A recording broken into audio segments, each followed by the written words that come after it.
कार्तिक का महीना प्रारंभ हो चुका है। इस माह को बहुत ही पवित्र माना गया है। इस माह में ही भगवान विष्णु अपनी योग निद्रा से जाग जाते हैं और तब सभी तरह के मांगलिक कार्य प्रारंभ हो जाते हैं। इसी कार्तिक मास में दीपावली का महापर्व आता है। पुराणों में कार्तिक मास की महिमा का वर्णन मिलता है।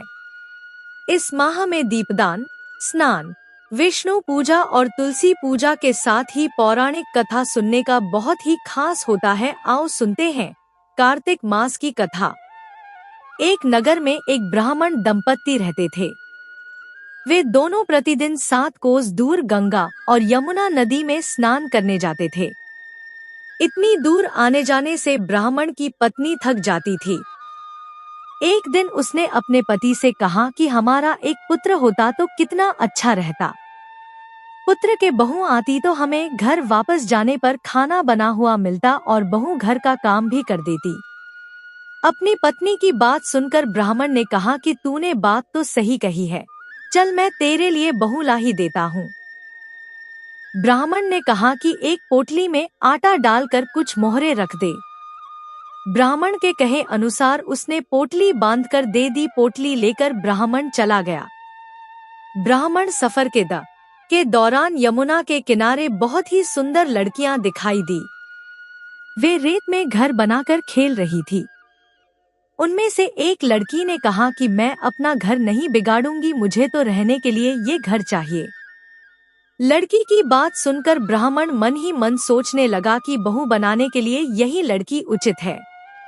जब वह लड़की जाने लगी तो ब्राह्मण भी उसके पीछे पीछे उसके घर तक चला गया। वहां जाकर ब्राह्मण ने उस लड़की से कहा, बेटी, कार्तिक मास चल रहा है इसलिए मैं किसी के घर खाना नहीं खाता। मैं अपने साथ आटा लेकर आया हूँ। तुम अपनी माता से पूछो कि क्या वह मेरे लिए आटा छानकर 4 रोटी बना देगी। यदि वह मेरा आटा छानकर रोटी बनाएगी तो ही मैं रोटी खा लूंगा। लड़की ने जाकर अपनी माँ को ये सारी बात बताई। माँ ने कहा, उचित है, जाकर ब्राह्मण देव से कह दो कि वह अपना आटा दे देल, मैं रोटी बना दूंगी। जब वह आटा छानने लगी तो आटे में से मोहरे निकली। वह सोचने लगी कि जिसके आटे में इतनी मोहरे हैं, उसके घर में कितनी मोहरे होंगी। जब ब्राह्मण खाना खाने बैठा तो लड़की की माँ ने उस ब्राह्मण से पूछा, क्या आपका कोई लड़का है और क्या आप उस लड़के की सगाई करने जा रहे हो यह सु। ब्राह्मण ने कहा कि मेरा लड़का तो काशी में पढ़ने गया हुआ है, लेकिन यदि तुम कहो तो खांड कटोरे से विवाह करके तेरी बेटी को अपने साथ ले जाऊं। लड़की की माँ ने कहा, ठीक है ब्राह्मण देव। इस पर लड़की की माँ ने लड़की की खांडकटोरे से शादी करके ब्राह्मण के साथ भेज दिया। ब्राह्मण ने घर आकर कहा, रामू की माँ, दरवाजा खोलकर देख, मैं तेरे लिए बहू लेकर आया हूँ। ब्राह्मण की पत्नी भीतर से ही बोली, हमारे तो कोई बेटा बेटी नहीं है, तो बहू कहाँ से आए। दुनिया ताने मारती थी, अब आप भी मारने लगे। ब्राह्मण ने कहा, तू दरवाजा खोलकर तो देख। जब ब्राह्मणी ने दरवाजा खोला तो सामने बहू को खड़ी देखा। उसने बहू का स्वागत किया और आदर सत्कार से अंदर ले गई। अब जब ब्राह्मण अपनी पत्नी के साथ नदी स्नान करने जाता तो पीछे से बहू घर का सारा काम करके और खाना बनाकर रखती थी। वह उनके कपड़े धोती और रात को हाथ पैर भी दबाती थी। इस तरह बहुत दिन बीत गए। ब्राह्मणी ने अपनी बहू से कहा कि बहू, कभी भी चूल्हे की आग मत बुझने देना और मटके का पानी खत्म मत होने देना। परंतु एक दिन चूल्हे की आग बुझ गई। यह देखकर बहू घबरा गई और भागी भागी अपनी पड़ोसन के पास गई और कहा कि मेरे चूल्हे की आग बुझ गई है, मुझे थोड़ी आग चाहिए। मेरे सास ससुर सुबह 5 बजे से गए हुए हैं। वह थके हुए घर आएंगे, इसलिए मुझे उनके लिए खाना बनाना है। यह सुनकर पड़ोसन ने कहा कि तू तो बावली है, तुझे यह दोनों मिलकर पागल बना रहे हैं। इनके कोई पुत्र नहीं है, ये संतान है। बहू ने कहा, नहीं, ऐसा मत बोलो, इनका बेटा तो बनारस काशी में पढ़ने गया हुआ है। इस पर पड़ोसन ने कहा कि यह तुझे झूठ बोल कर लाए हैं। मेरी बात सच मान, इनके कोई बेटा नहीं है।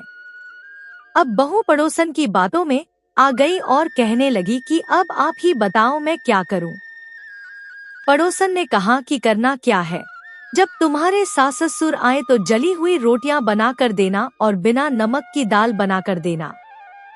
खीर की कड़छी दाल में और दाल की कड़छी खीर में डाल देना। पड़ोसान ने उसे अच्छे से सिखा पढ़ा दिया। फिर जब उसके साथ सास ससुर घर आए तो उसने न तो उनका आदर सत्कार किया न ही उनके कपड़े धोए। जब उसने सास ससुर को खाना दिया तो सास बोली, बहू आज यह रोटियां जली हुई क्यों है और दाल भी अलूनी है। तब बहू ने पलटकर कहा कि एक दिन ऐसा खाना खा लोगे तो कुछ बिगड़ नहीं जाएगा तुम्हारा। सास ससुर को खरी खोटी सुनाकर वह फिर से पड़ोसन के पास गई और बोला कि अब आगे क्या करना है। पड़ोसन ने कहा कि अब तुम सातों कोठों की चाबी मांग लेना। अगले दिन जब भी स्नान करने के लिए जाने लगे तो बहू अड़ गई कि मुझे तो सातों कोठों की चाबी चाहिए। तब ससुर ने कहा कि इसे चाबी दे दो। तब सास ने बहू को चाबी दे दी। सास ससुर के जाने के बाद जब बहू ने दरवाजे खोले तो देखा कि किसी में अन्न भरा है, किसी में धन भरा है और किसी कोठे में बर्तन पड़े हैं। जब उसने सबसे ऊपर का 7वां कोठा खोला तो देखा कि शिवजी, पार्वती माता, गणेश जी, लक्ष्मी माता जी, पीपल पटवारी, कार्तिक के ठाकुर, राई दामोदर, तुलसी जी का बिड़वा, गंगा यमुना और 33 कोटि देवी देवता विराजमान है।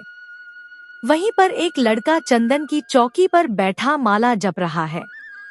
यह सब देखकर उसने लड़के से पूछा कि तुम कौन हो। तब लड़का बोला कि मैं तेरा पति हूँ, अभी दरवाजा बंद कर दे। जब मेरे माता पिता आएंगे तब दरवाजा खोलना। यह सब देखकर बहू बहुत खुश हुई और 16 श्रृंगार कर सुंदर वस्त्र पहनकर अपने सास ससुर का इंतजार करने लगी। उसने अपने सास ससुर के लिए अच्छे अच्छे पकवान बनाए।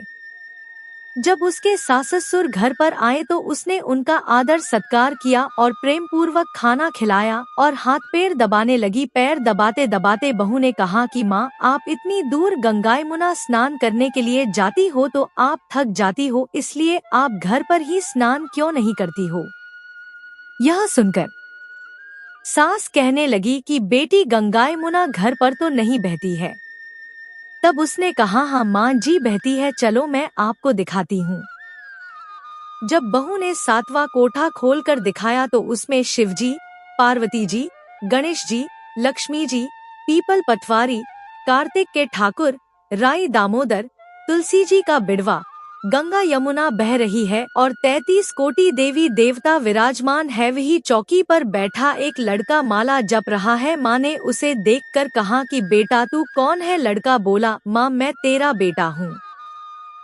तब ब्राह्मणी ने पूछा कि तू कहाँ से आया है। लड़के ने जवाब दिया कि मुझे कार्तिक दे ने भेजा है। माँ ने कहा, बेटा यह संसार कैसे मानेगा कि तू मेरा बेटा है। माँ ने कुछ विद्वान पंडितों से मदद मांगी।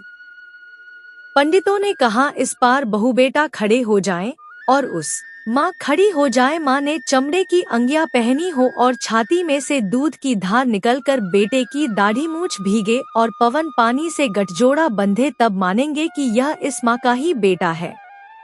उसने ऐसा ही किया। चमड़े की अंगियां फट गई और छाती में से दूध की धार निकलकर बेटे की दाढ़ी मूछ भीग गई। पवन पानी से बहू बेटे का गठजोड़ बंध गया। यह सब देखकर ब्राह्मण और उसकी पत्नी की खुशी का ठिकाना न रहा। तो यह थी कार्तिक मास की कथा है। कार्तिक के ठाकुर, जैसे ब्राह्मण और ब्राह्मणी को बहू बेटा दिया वैसे सबको देना। कार्तिक मास की कथा कहने, सुनने और हुंकारा भरने वाले सब पर कृपा करना।